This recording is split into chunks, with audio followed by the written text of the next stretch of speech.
सोनारा भील की धरती पर पधारे हुए तमाम साथियों को मेरा जोहार, पुरखों को नमन, भाई जगदीश पांडोर को श्रद्धांजलि। साथियों, जिस दिन ये वाकया हुआ, हम 5-6 लोग थे, कांति दादा और 4 लोग और थे जिन्होंने जगदीश भाई के साथ में लास्ट डिनर किया था। लास्ट टाइम पे हम लोगों ने खाना खाया था दिल्ली में, मैं ही था और हम सब लोग बैठ करके खाना खा रहे थे रात के टाइम पर, लगभग 9 साढ़े 9 बजे के आसपास। और खाना खा करके हम लोग सब लोग अपने अपने रास्ते निकल गए। आपने वो फोटो देखी होंगी, 5-6 लोग जिस फोटो में थे उनमें एक मैं भी था। और उसके बाद अचानक सुबह कॉल आता है कि इस तरीके से एक दुखद घटना हमारे साथ हुई है। और तब से मेरे जहन में एक चीज गूंज रही थी, जो उस शाम हम लोगों ने बैठ करके एक चर्चा की थी। लगभग 1 से 1.5 घंटे उस खाना खाने से पहले कांति दादा, जगदीश भाई, मैं, प्रोफेसर साहब और भी कई लोग, वो 5-6 लोग बैठ करके एक चर्चा कर रहे थे। वो चर्चा आप सबके बारे में थी। उस चर्चे में दादा का ख्याल था, जगदीश भाई, सब लोग एक चीज को लेकर के परेशान थे कि कैसे हम अपने लोगों के हक और अधिकारों को सुनिश्चित कराएं, उन्हें कैसे दिलाएं, कैसे हम अपने पुरखों के जो अधिकार है, हमारी जो जमीन है, उनको बचाएं, कैसे उस सपने को पूरा करें जो हमारे पुरखों ने भील प्रदेश के नाम से देखा था।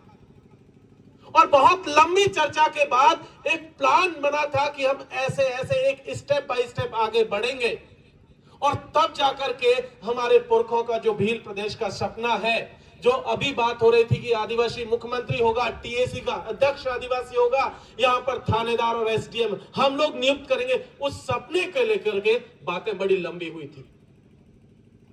इसीलिए जब हम लोग यहां जगदीश भाई को देख रहे हैं तो ये याद करने की जरूरत है कि जगदीश भाई कोई एक व्यक्ति नहीं है, हमारे पुरखों का वो सपना है जिसे हम भील प्रदेश कहते हैं। और उसकी कड़ी में पहली कुर्बानी हमारी तरफ से दादा जगदीश पांडोर ने दी है।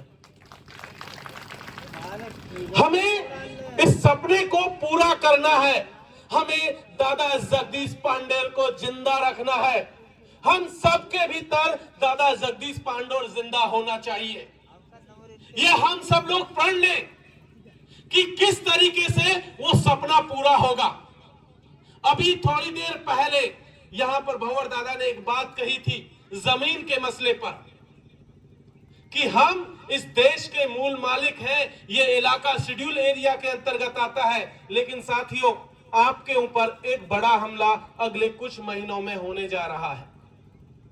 अगले कुछ महीनों में इस देश की संसद बैठने वाली है और उस संसद के भीतर एक एक्ट लाया जा रहा है और उस एक्ट का नाम है forest conservation amendment bill, one संरक्षण अधिनियम 2023। और उसके तहत जो बात कही जा रही है उसको समझना बहुत जरूरी है। वो बिल कहता है कि इस देश में चाहे वो शेड्यूल एरिया हो, चाहे सिविल एरिया हो, कोई सा भी हिस्सा हो, जहां से भी आपके राष्ट्रीय राजमार्ग, जो सड़क गुजरेंगी, राष्ट्रीय राजमार्ग जिसको कहते हैं, उसके आसपास का इलाका, चाहे वो जंगल का इलाका हो, चाहे शेड्यूल एरिया का इलाका हो, उसे संविधान की 5वीं अनुसूची में भी नहीं बचा के रखा जा सकता है। उसे सरकार जब चाहे तब अपने इस्तेमाल में सिर्फ एक नोटिस निकाल करके ले सकती है। यह हमला अगले कुछ महीनों में आपके ऊपर होने जा रहा है। सिर्फ सड़क का मामला नहीं है, अगर उस इलाके से कोई रेल गुजरती है तो रेल के दोनों तरफ का जो हिस्सा होगा पटरियों के, उस हिस्से का भी कई किलोमीटर का हिस्सा, उसे भी आप शेड्यूल एरिया में नहीं रख सकते हैं, उसे भी आप जंगल की कैटेगरी में भी नहीं रख सकते हैं। उसे भी कभी भी इस देश की सरकार, चाहे केंद्र की सरकार हो, चाहे राज्य की सरकार हो, या कोई भी अथॉरिटी जिसे वो ठीक समझे, वो उस जमीन को छीन सकती है। तीसरी बात जो इस बिल में कही गई है, सरकार इस फॉरेस्ट कंजर्वेशन बिल के नाम पर जंगल को बढ़ावा देने के लिए, सो कॉल्ड जंगल को बढ़ावा देने के लिए कि हम जंगल को और बढ़ाएंगे और पेड़ पौधे लगाएंगे, उसके नाम पर वो क्या कह रही है? वो कह रही है कि अगर हमें जरूरत पड़ी कि यहाँ पर पर्यटन को भी विकसित करना है और पर्यटन को विकसित करने के लिए कोई पार्क बनाना पड़ा, चाहे वो शेड्यूल एरिया का इलाका हो, चाहे कोई नॉन शेड्यूल इलाका हो, सिविल इलाका हो, वहां पर भी किसी भी तरीके से वो जमीन को ले सकती है। हम संविधान की अनुसूची 5 के तहत भी उसे नहीं बचा सकते हैं। इसलिए इस खतरे को हमें समझने की जरूरत है साथियों।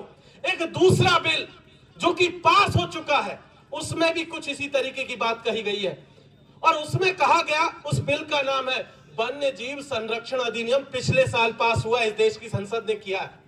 उसमें कहा गया कि हम वन्य जीवों को बचाने के नाम पर, जंगली जानवरों को बचाने के नाम पर, वो किसी भी आदिवासी गांव को या किसी भी बस्ती को, किसी भी पाल को वहां से बेदखल कर सकती है। और उन्होंने कुछ जगहों को चिन्हित किया है कि इस देश भर में लगभग 18 चीतों को बचाने के लिए 18 पार्क वो देश के भीतर बनाने जा रही है। उनमें से सबसे ज्यादा पार्क शेड्यूल एरिया के भीतर बनने वाले हैं। आप अंदाजा लगाइए कि मध्य प्रदेश के भीतर कूनों में जिस तरीके से 21 आदिवासी गांव उजाड़े गए थे, इसी तरीके से देश के 18 इलाकों में जो है चीतों को बचाने के नाम पर वो लोग जो है अब आदिवासियों को उजाड़ने की तैयारी कर रहे हैं और वो बिल ऑलरेडी पास हो चुका है। इसलिए उस खतरे को भी समझने की जरूरत है साथियों। तीसरी बात, जो जमीन का मसला अभी चल रहा है, उसमें भी लगातार क्या हो रहा है।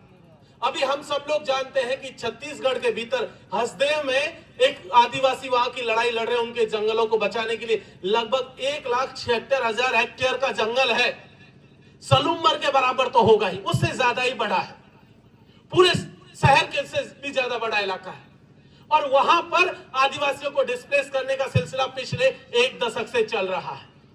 वहां पर फर्जी ग्राम सभा, यहां लिखा गया है ना, पहला ही पॉइंट जो लिखा गया है कि सबसे ऊंची विधानसभा, ग्राम सभा, वहां उन्होंने क्या किया, जो लोग कई साल पहले मर गए उनके भी फर्जी साइन बना बना करके उनकी जमीनों को ग्राम सभा के फर्जी पट्टे बना रखने की जरूरत है साथियों। एक मांग यहां से उठाने की जरूरत है। ये तमाम तरीके के बिल जो आ रहे हैं, उन बिलों में 2 चीज बहुत जरूरी है। एक कि शेड्यूल एरिया का जो मामला है, अभी तक होता था कि पूरा के पूरे इलाके को शेड्यूल एरिया डिक्लेयर किया जाता था। यहां से, इस मंच से हमें एक मांग शुरू करनी है। वो मांग ये होगी कि जिस गांव में, जिस ढाणी में 50% या उससे अधिक आदिवासी रहते हैं, उस गांव को, उस पंचायत को ही जो है शेड्यूल एरिया आप डिक्लेयर कीजिए। अगर हम इस तरीके की मांग नहीं करेंगे तो यकीन मानिए हम अपनी जमीनों को और ज्यादा दिन तक बचा नहीं पाएंगे। दूसरी बात जो यहां से करने की जरूरत है कि अंग्रेज इस देश में आए, और अंग्रेज आए तो उन्होंने अपने मुनाफे के लिए वन विभाग बनाए, और वन विभाग आज की तारीख में इस देश में आदिवासियों का सबसे बड़ा दुश्मन है। सबसे ज्यादा जमीनें अगर किसी ने छीनी है तो वन विभाग ने छीनी है। हम सब लोग जानते हैं कि वनाधिकार कानून 2006 जब इस देश में आया था, इस देश के हुक्मरानों ने एक वादा आपसे किया था कि हम आदिवासियों को उनकी जमीनों पर पट्टा देंगे।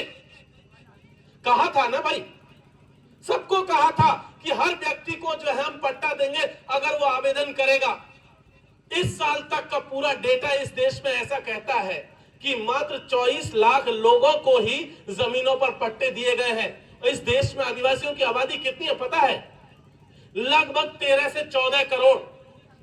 और पट्टे कितने लोगों को मिले? मात्र 22 से 24 लाख लोगों को। आप अंदाजा लगाइए, बाकी के जो लोग बच गए हैं, लगभग 13 करोड़ से ऊपर लोग, उनका क्या होगा? वन विभाग किसी भी दिन आपके घर के बाहर खड़ा होगा अपना बुलडोजर लेकर के और आपको कहेगा कि नहीं, आपने वन की भूमि है उसका अतिक्रमण किया, और आपको बाहर निकाल के खदेड़ देगा और आपके ऊपर FIR उल्टा करवाएगा।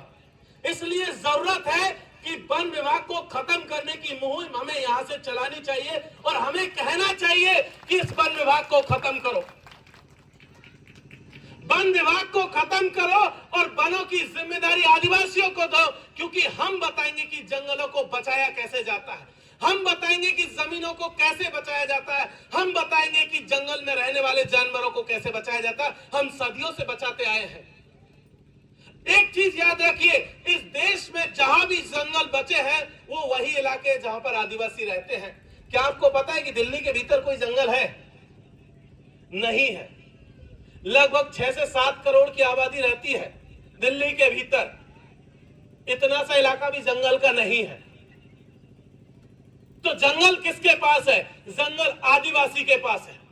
तो वो जंगल अगर उन्हें बचाना है और सरकार चाहती है कि जंगल बचे, तो उन्हें जंगल को वापस आदिवासियों को देना होगा, जो कि सदियों से इस जंगल को बचाते आए हैं। सिर्फ जंगल ही नहीं, उसमें से जितना भी उत्पादन होता है, चाहे पत्तों का, चाहे फल का, चाहे फूल का, चाहे किसी और चीज का, वो सबके अधिकार भी आदिवासियों को मिलने चाहिए। ये बात हमें यहां से कहनी पड़ेगी। इसलिए इस बात को समझना बहुत जरूरी है साथियों। और दूसरी बात, शिक्षा को लेकर के बात हुई।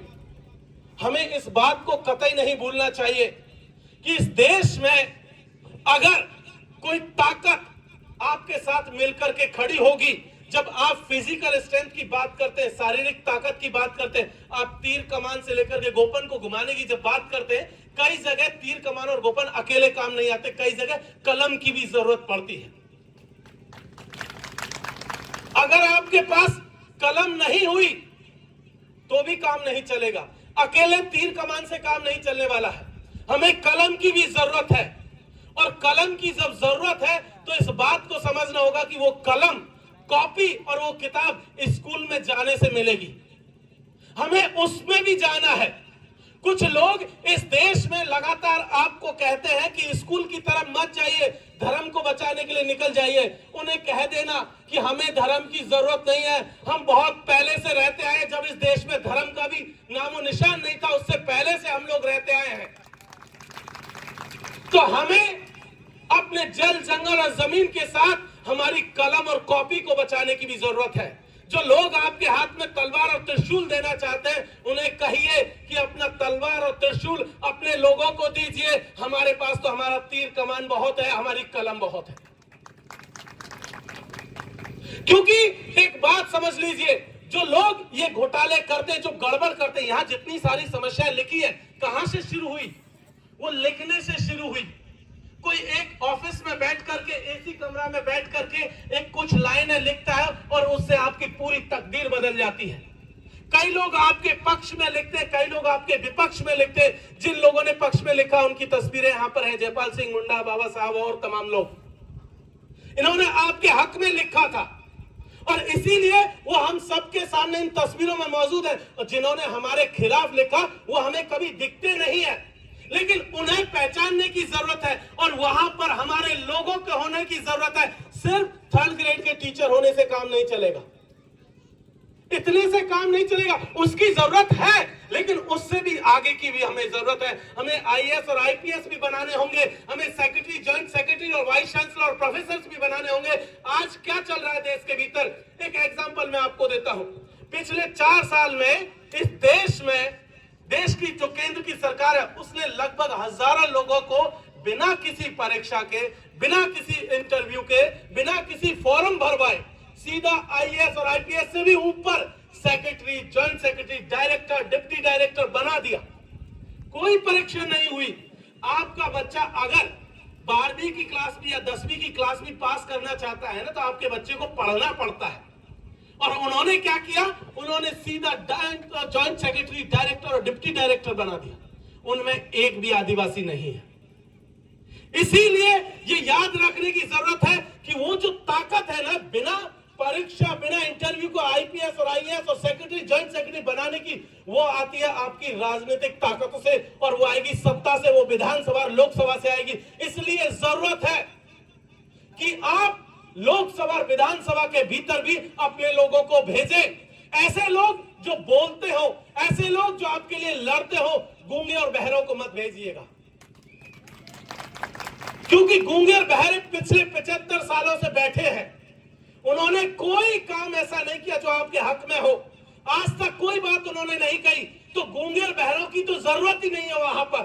उनको भेजिए जो आपके लिए लड़ सके, आपके लिए बोल सके। इसीलिए इस बात को समझने की जरूरत है। और एक आखिरी बात कहकर के अपनी बात को खत्म करूंगा। एक और संकट जो हमारे सामने इसी आगामी सत्र में, मतलब अगले 1 से 2 महीने में आ रहा है। हम सब लोग बैठे हैं ना, हमारे अपने कस्टम है, टोटम है, धराड़ी है और तमाम देवी देवता हैं। हम अपने और लोगों को पूजते हैं, हमारा एक झंडा है और सारी चीजें हैं। एक और बिल आ रहा है, इस देश की सरकार लेकर के आ रही है अगले 2 महीने के भीतर। मैं आपको चेतावनी देकर के जा रहा हूं। उसका नाम है कॉमन सिविल कोड। और कॉमन सिविल कोड जिसे कहते हैं ना कि समान आचार जो है संहिता, समान संहिता, उसका खतरा क्या है?